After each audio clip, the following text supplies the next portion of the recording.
Friends, आज का ये वीडियो यूपीएससी 2020 देने वाले सभी कैंडिडेट और आज से मेरा ये मैं वीडियोस की पूरी लिस्ट पूरी सीरीज तैयार कर रही हूँ।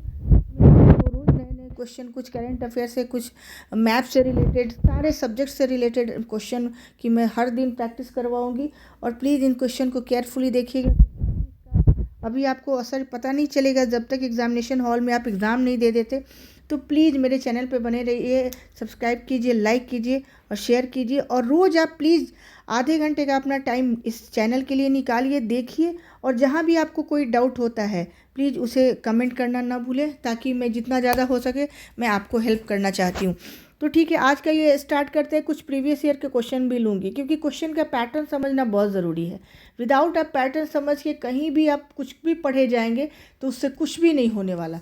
आज का जो ये सेशन है, मैं कुछ चीज़ों को बता देना चाहती हूँ। सबसे पहले 2-3 स्ट्रेटेजी आपको अपनानी है। PT is all about the game of your strategies. ये सारे आपके स्ट्रेटेजी और स्मार्टनेस का गेम है। मीन्स क्या है, आपके हार्ड वर्क, आपकी राइटिंग स्किल, आपकी कॉन्सेप्ट, बहुत चीज़ों की कॉम्बिनेशन है। But PT is all about your smartness and strategy. तो सबसे पहले बात करती हूँ कि 2-3 चीज़ें आप समझ लें, उसके बाद मैं इस वीडियो में आगे बढ़ती हूँ। सबसे पहले तो आप जितना आपका सिलेबस जो पीटी का है उसे आप अपने टेबल पे रखें और उस पीटी के सिलेबस को बिल्कुल एक एक वर्ड उसके आपको याद होना चाहिए। एक एक वर्ड, ये नहीं कह रही हूँ कि कुछ उसमें लाइन, मैं वर्ड्स की बात कर रही हूँ। एक एक वर्ड आपको याद होना चाहिए, क्योंकि जब भी आप कुछ पढ़ेंगे तो आपको पता चलेगा कि हाँ, ये पीटी का सिलेबस में मेंशन है, तो मुझे यहाँ से कवर कर लेनी है। ठीक है, कुछ भी आप पढ़ेंगे आपको पता होगा। अदरवाइज होगा क्या कि आप अननेसेसरी ऐसी चीज़ों को पढ़ते जाएंगे जिसका कोई यूज़ नहीं है, सिलेबस में मेंशन नहीं है, कुछ लेना देना नहीं है। हालांकि करंट अफेयर्स का कोई सिलेबस नहीं होता, वो कहीं से भी पूछे जा सकते हैं, लेकिन फिर भी हम कुछ स्ट्रेटजी को अप्लाई करेंगे ताकि हमारा रिजल्ट काफ़ी अच्छा और कम मेहनत करना पड़े। दूसरी जो चीज़ होती है, क्वेश्चन बैंक पहला तो हो। उसके बाद दूसरी जो टेबल पे आपकी होनी चाहिए वो होनी चाहिए आपकी क्वेश्चन बैंक। आप 5-6 साल के क्वेश्चन को हमेशा बनाएं, हर दिन बनाएं। उससे होगा कि आपको लगेगा कभी कभी कि मैंने एक बार बना लिया, बार बना लिया। नहीं, इससे काम चलने वाला नहीं है, क्योंकि वो कुछ ना कुछ आपको नया सीखने को मिलेगा। आपको पैटर्न समझ में आएगा, क्वेश्चन का ट्रेंड क्या है, कहाँ से क्वेश्चन ज़्यादा मिलते हैं, कहाँ तक पूछा जा सकता है, उसका वेरिएशन कितना हो सकता है, रेंज कहाँ तक क्वेश्चन का रेंज जा सकता है, कितना डिफ़िकल्ट हो सकता है क्वेश्चन। इसको समझने के लिए सबसे ज़्यादा जो ज़रूरी है वो है आपको रोज़ मतलब हाफ एन आवर आपको निकालना है केवल प्रीवियस ईयर के क्वेश्चन पेपर को देखने के लिए। उसके विदाउट आप कुछ मत करें। तीसरी जो चीज़ है, क्वेश्चन कर लिया आपने। तीसरी जो चीज़ है वो आप कभी भी न्यूज़पेपर स्किप ना करें। ये मेरा आपसे लोगों से सबसे हम्बल रिक्वेस्ट है। अगर आपको सीरियसली यूपीएससी देना है 2026 में, कितना भी आपके पास कम टाइम है, अभी तो सफिशिएंट टाइम है, आप कभी भी न्यूज़पेपर को स्किप ना करें। ठीक है, कोई भी एक अच्छी न्यूज़पेपर रखें। जो लोग इंग्लिश मीडियम से हैं, अगर हिंदू में वो पढ़ने में कंफर्टेबल हैं तो हिंदू को कंटिन्यू करें। अदरवाइज जो भी न्यूज़पेपर हो, अननेसेसरी न्यूज़ ना पढ़ें। बहुत सारी चीज़ें होती हैं, मैं एक दिन न्यूज़पेपर से भी आपको बताऊंगी कहाँ कहाँ से लेनी है। और कुछ और चीज़ें हैं, जैसे पीआईबी के साइट से जाके कुछ इन्फॉर्मेशन आप ले सकते हैं, योजना से लीजिए। हालांकि योजना जो सबसे ज़्यादा इम्पॉर्टेंट है वो आपके मेंस में काम आने वाला है, तो अभी ज़्यादा योजना क्यों करनी। और एक जो भी आप मंथली मैगजीन करते हैं उसको बहुत अच्छे से करें।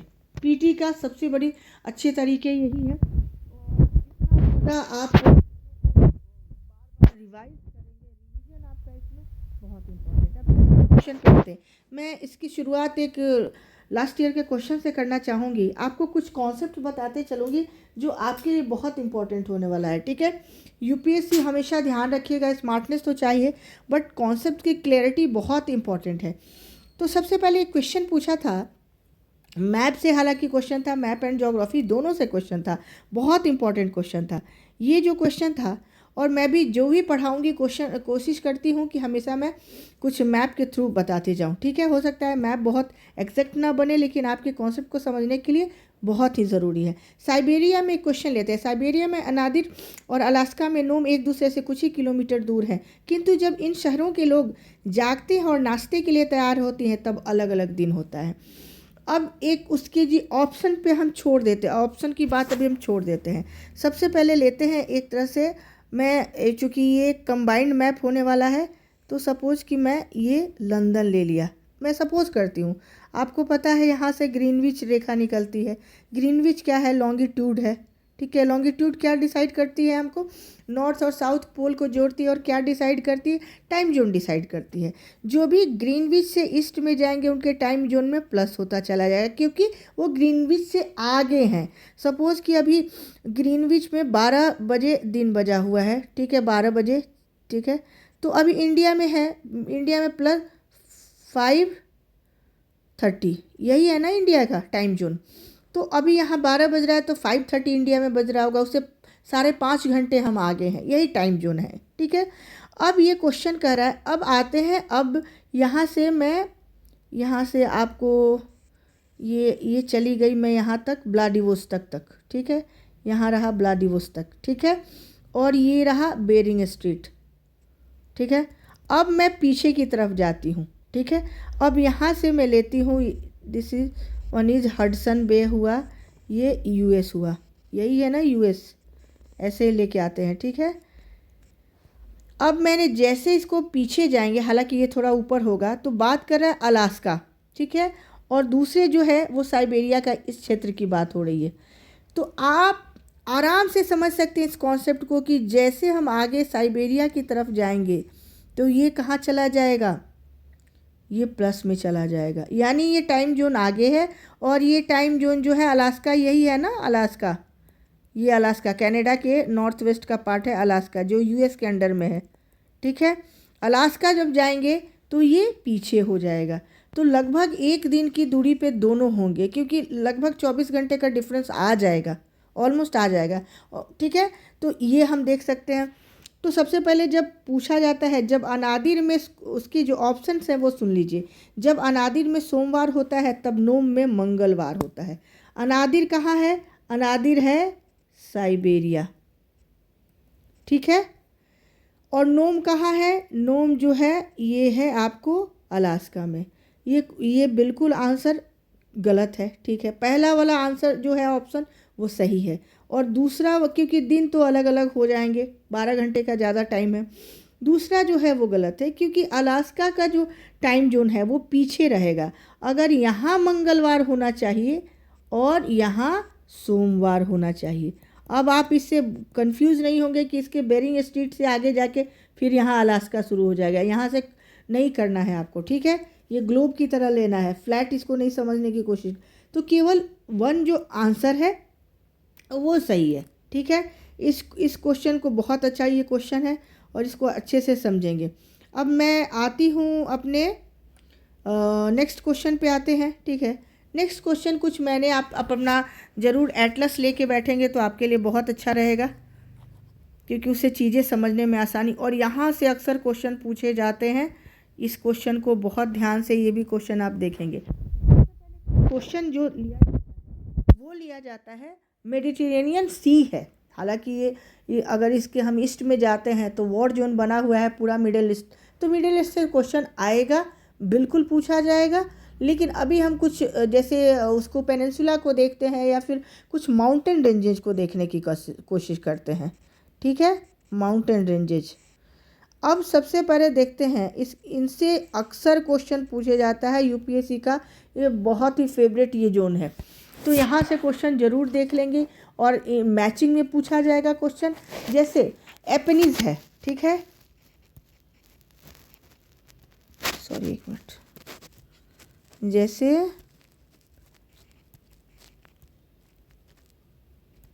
एपेनाइंस, नॉट एपेनिज, एपेनाइंस जो है माउंटेन वो कहाँ है, ठीक है।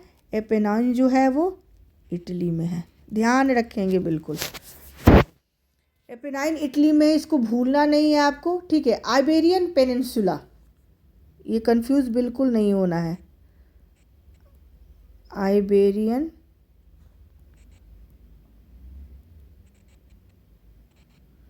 ये कहाँ पे है? ये स्पेन में है।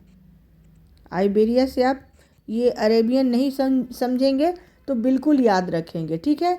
तीसरा जो क्वेश्चन पूछा जाएगा वो पेरेनिस से पूछा जाएगा। पेरेनिस माउंटेन रेंजेज कहाँ है? ज़रा आप कोशिश कीजिए, बताने की कोशिश कीजिए। ये फ्रांस में पड़ता है। हालांकि बॉर्डर से बिल्कुल नज़दीक है फ्रांस और उसके स्पेन के बॉर्डर पे, लेकिन ये फ्रांस में होगा।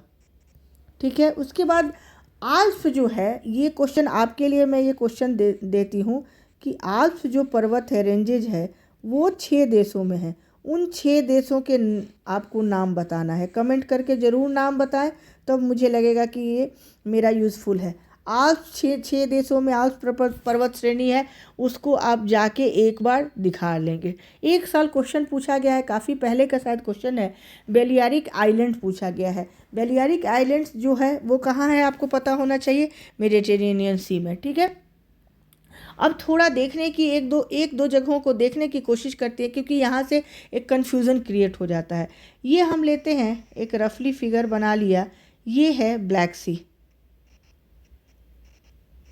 सी।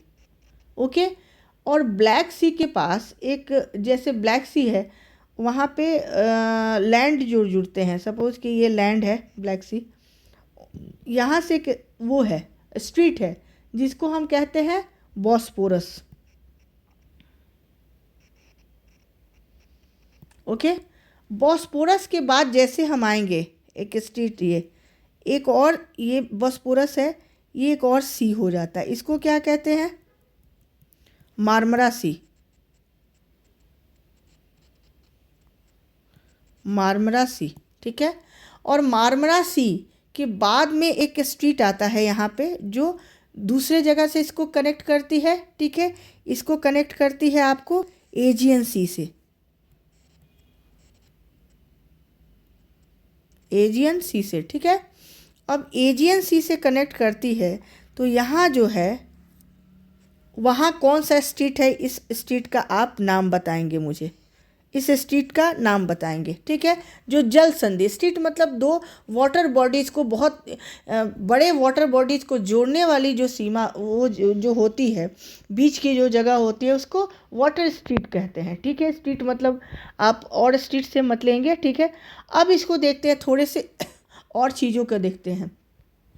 यहाँ के बाद जैसे आते हैं, आपको यहाँ पे बाल्कन पेनिनसुला मिलता है। ठीक है, अब आल्प्स मैंने बोला 6 देशों में है, आपको वो देखना है। अब मैंने, अच्छा, सबसे बड़ा जो एक आइलैंड है, बहुत फेमस है, ठीक है, वो आइलैंड का नाम है सिसिली। ये किस में है, इटली में है। ये बहुत बहुत कॉमन क्वेश्चन है, इसमें जाने की उतनी ज़रूरत नहीं है। मैं एक बार, आप इसे लिख लेंगे, मैं मिटा लेती हूँ। ठीक है, अब दूसरी चीज़ जो देखते हैं, बहुत कॉमन क्वेश्चन है, लेकिन हर किसी भी क्वेश्चन को इग्नोर नहीं करना चाहिए। सबसे बड़ी बात है, जब ये है स्पेन, ठीक है, और इन दोनों के बीच में, यहाँ स्पेन है और इन दोनों के बीच में ये कौन सा है, मोरक्को।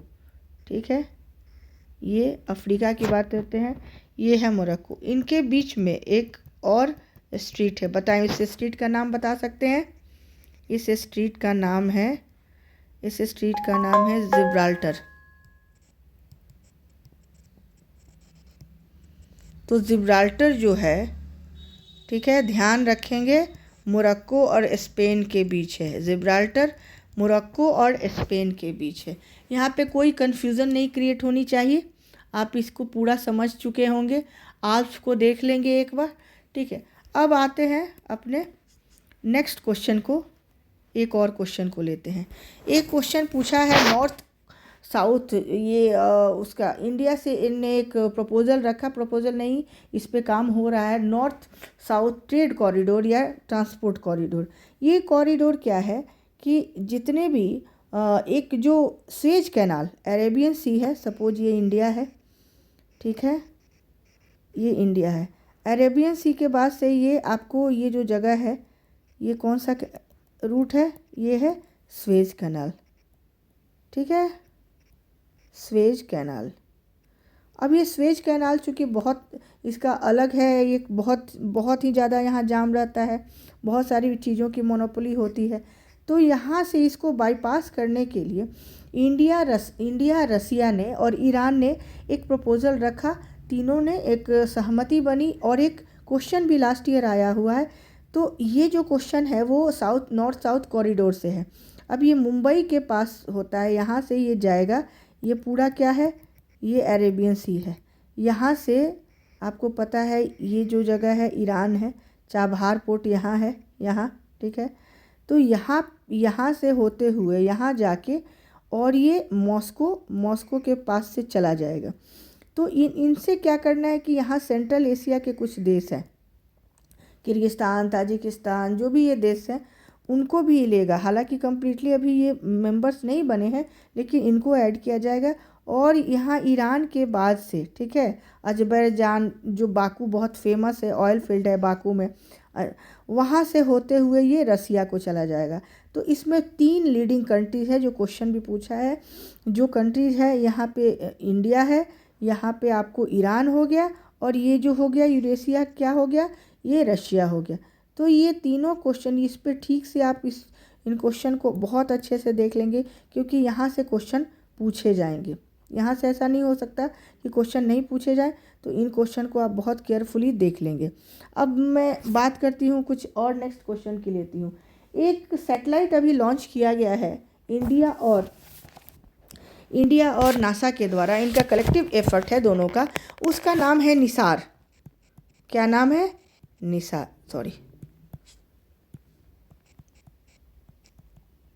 निसार, ठीक है। ये बहुत बहुत इम्पॉर्टेंट है, इस बार के वीवीआई क्वेश्चन में है, तो इसे प्लीज़ स्किप ना करें। हो सकता है मैं क्वेश्चन कम लूँ, लेकिन कॉन्सेप्ट बहुत ज़्यादा बताने की मैं कोशिश करूँगी। मेरे हर क्लास में कॉन्सेप्ट ज़्यादा होगा, ठीक है।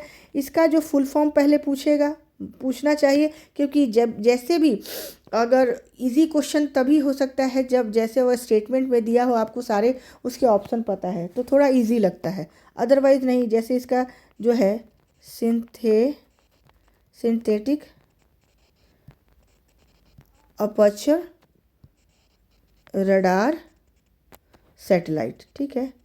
तो ये बहुत इम्पॉर्टेंट है, क्योंकि इंडिया और नासा का, ठीक है, इसरो इंडिया मतलब इसरो प्लस नासा के सहयोग से इसे इंडिया ने तैयार किया है। और इसे GSLV 16 से इसे लॉन्च किया गया है। और इसकी एक और ख़ासियत है, जैसे आपको पता है, ये है नॉर्थ पोल और ये साउथ पोल।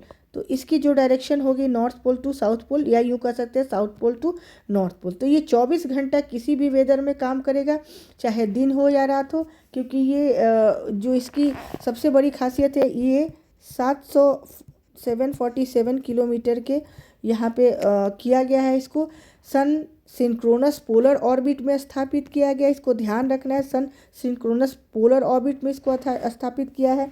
ये पहला मिशन है जिसे इस ऑर्बिट में स्थापित किया गया है, GSLV का। और विश्व का ऐसा पहला है जो अर्थ ऑब्जर्वेटरी सैटेलाइट है जो ड्यूअल फ्रीक्वेंसी पे काम करेगा, ठीक है।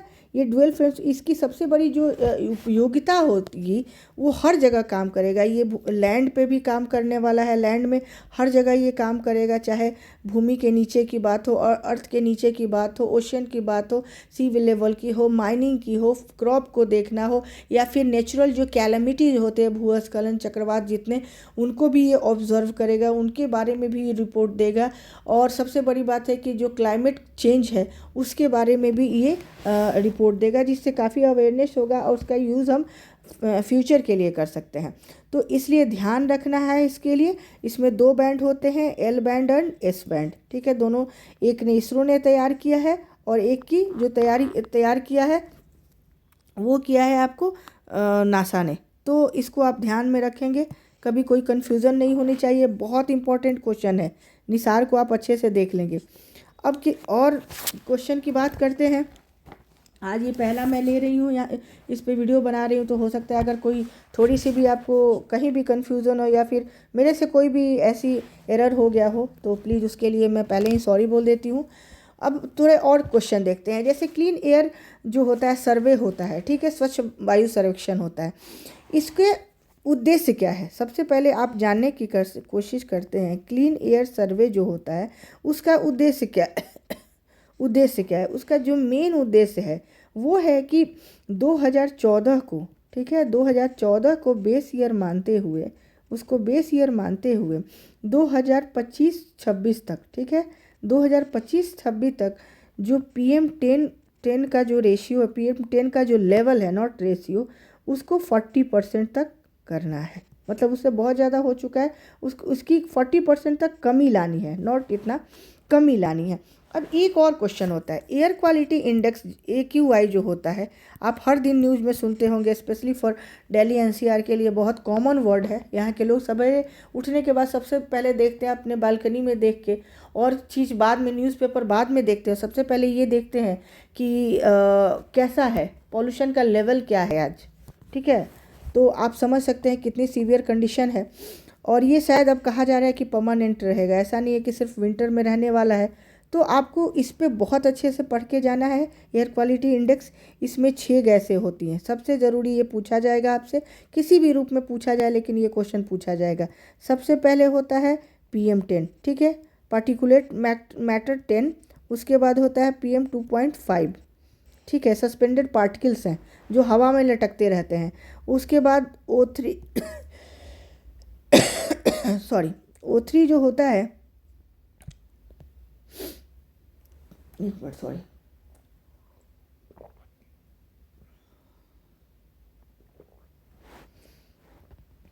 O3 जो होता है ग्राउंड लेवल ओजोन को हम O3 कहते हैं। क्या कहते हैं?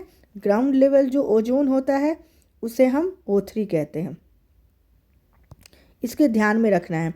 उसके बाद दूसरा जो आता है O3 हो गया। उसके बाद जो दूसरा होता है कार्बन मोनोऑक्साइड होता है, नाइट्रोजन डाइऑक्साइड होता है, नाइट्रोजन डाइऑक्साइड और सल्फर डाइऑक्साइड। ये 6 गैसें हैं जो कि बहुत इंपॉर्टेंट है। तो प्लीज़ इसे अच्छे से आप इसके बारे में अच्छे से पढ़ लेंगे थोड़े से। और एक जो सर्वेक्षण कराया जाता है कौन से शहर ऊपर नीचे, तो शायद UPSC इतना इजी क्वेश्चन तो नहीं पूछता है, तो UPSC के लिए इम्पॉर्टेंट नहीं है। हाँ, एक क्वेश्चन और ले सकते हैं, क्योंकि अभी के जो एक और चीज़ मैं बीच बीच में आपको बताती जाती हूँ, जितनी चीज़ें होती हैं कि 2 चीज़ों पे ज़्यादा आप फोकस करेंगे, 3 जगहों पे। एक तो आप मैप अच्छे से करेंगे, एटलस को बहुत बहुत बारीकी से आपको पढ़ने की ज़रूरत है। जब भी ज्योग्राफी पढ़े उसको हमेशा एटलस से जोड़ के देखें। दूसरी बात है कि जितने भी आपको ये इन्वायरमेंट से रिलेटेड चैप्टर्स हैं, बहुत टॉपिक्स जितने भी हैं, आपको जहाँ से भी मिलता है प्लीज़ उसको अच्छे से पढ़ लेंगे। और तीसरा करंट अफेयर्स, इनको आप ठीक रखेंगे, UPSC आपके लिए कोई हर्डल नहीं है। बाकी चीज़ें हो जाती हैं, बाकी चीज़ें आप प्रीवियस ईयर के क्वेश्चन लगा लेंगे तो हो जाएगा। जैसे इकोनॉमिक सर्वे आपको करना पड़ेगा, बजट करना पड़ेगा, इसके बिना कोई कोई कोई गुंजाइश नहीं। अगर इकोनॉमी को बहुत अच्छे से करना है तो ये दोनों करना पड़ेगा। उसके लिए पॉलिटी के लिए सबसे अच्छा तरीका है कि पॉलिटी के आप प्रीवियस ईयर के क्वेश्चन को लगा जाएं, 5 साल 6 साल 7 साल के क्वेश्चन को बहुत अच्छे से लगाएं। साइंस के जो क्वेश्चन होते हैं वो मैं बार बार कहती हूँ, न्यूज़पेपर बहुत अच्छे से करें। न्यूज़पेपर आप छोड़ नहीं सकते। जो लोग हिंदू न्यूज़ करते हैं, जिनके लिए वो इजी है, ठीक है, उनके लिए थोड़ा ये प्लस पॉइंट रहेगा कि वो साइंस वाले जो चैप्टर्स टॉपिक हैं उनको अच्छे से कर लेंगे। लेकिन मेरी कोशिश रहेगी कि अब मैं हिंदू से भी कुछ चीज़ें न्यूज़ लेके आपको देती रहूं। मेरी ये कोशिश है। अभी मैं कुछ नहीं कह सकती, क्योंकि UPPCS जिन लोगों ने दिया, मैंने काफ़ी वीडियोज़ अपलोड किए हैं UPPCS से रिलेटेड, उनके मेंस के पूरे सिलेबस की मैंने वीडियोज़ अपलोड की है। तो उन लोगों ने देखा होगा, जिन्होंने मुझे फॉलो किया है, कि कितना अच्छा उनका पेपर गया होगा PT का एग्ज़ाम। तो ये आप मई में डिसाइड करेंगे, बताएंगे मुझे, डिसाइड नहीं करेंगे, बताएंगे कि आपका पेपर कैसा गया। सिर्फ आप मेरे साथ जुड़े रहिए। हो सकता है किसी दिन मैं वीक में 4 से 5 वीडियोज़ अपलोड करूँगी, लेकिन प्लीज़ उन वीडियोज़ को देखिए। आप अपने सजेशन ज़रूर शेयर कीजिए मेरे से। अब मैं बात करती हूँ, जैसे ये 6 गैसें हो गई, ये बहुत इंपॉर्टेंट है। उसके बाद 2 रामसर साइट आपको पता होना चाहिए कि 1971 के आसपास रामसर एक जगह है। कहाँ पे है? ये ईरान में एक रामसर जगह है, ठीक है। ये पहाड़ी इलाका है। रामसर बहुत खूबसूरत है। यहाँ पे कन्वेंशन होता है जिसके तहत डिसाइड किया जाता है कि जितने वेटलैंड्स हैं, क्योंकि हमारी इकोसिस्टम को मेंटेन रखने के लिए वेटलैंड्स जो होते हैं, आर्द्र भूमि जिसको हिंदी में कहते हैं, वो बहुत ज़रूरी होते हैं पूरे इकोसिस्टम को बैलेंस करने के लिए। तो आर्द्र भूमि को मेंटेन करने के लिए, उसको बढ़ावा देने के लिए, इनकरेज करने के लिए किया गया कि जितने भी वेटलैंड्स हैं उनको इस लिस्ट में लिया जाएगा, रामसर साइट जिसको बोलते हैं। तो अभी रिसेंटली इसी 2025 में 2 रामसर साइट को वेटलैंड्स के रूप में लिया गया है। 2 शहरों को पहली बार वेटलैंड्स के शहर के रूप में लिया गया है। वो पहला शहर जो है वो है इंदौर, और दूसरा जो शहर है वो है उदयपुर। तो ये इम्पॉर्टेंट हो जाता है। उससे रिलेटेड थोड़ी और भी चीज़ें देख लेंगे, उदयपुर से रिलेटेड, ठीक है, और इंदौर से रिलेटेड। हालांकि पूछा भी जा सकता है, लेकिन जानना चाहिए आपको। अब एक स्वच्छता सर्वेक्षण जो होता है इंडिया में, उसका मिनिस्ट्री से भी अक्सर क्वेश्चन पूछा जाता है यूपीएससी के द्वारा, स्टेटमेंट भी दिया जाता है। तो ये जो मंत्रालय है वो आवास और शहरी कार्य मंत्रालय है, ठीक है, इसको ध्यान रखेंगे। और स्वच्छ मिशन दोनों रूप में है, एक स्वच्छ मिशन भारत जो है वो शहरी है, ग्रामीण है। इस बार का स्वच्छ मिशन जो है, इस बार का स्वच्छ सर्वेक्षण, स्वच्छता सर्वेक्षण जिसको कहते हैं, उसका थीम है RRR। थीम क्या है? RRR। अब आप कॉमन सेंस लगा लेंगे, ये हो सकता है पूछा जाए।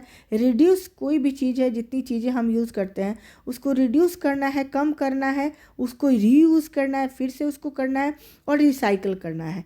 इन चीज़ों पे हमारा स्वच्छता सर्वेक्षण आधारित है इस बार का, ठीक है।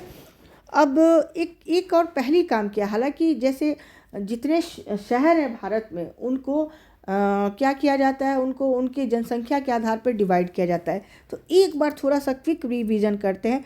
शहरों को मोटे तौर पे हम 5 शहरों कैटेगरी में लेते हैं। सबसे पहले जो सबसे छोटे वाले शहर, उनकी जो होती है वो 20,000 से कम जितने पॉपुलेशन है उनको, मैं ऐसे करके दिखाती हूँ, आपको समझ में आ जाएगा, 20,000 से कम, ठीक है।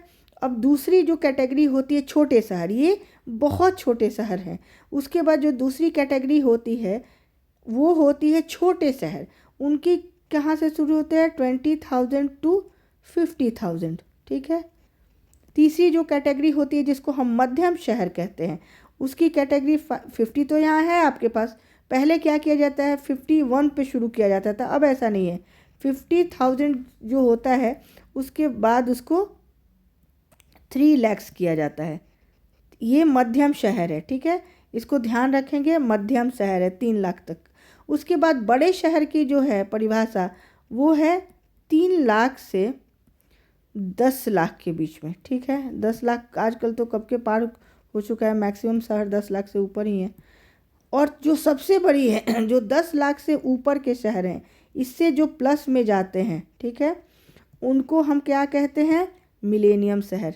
उनको क्या कहते हैं?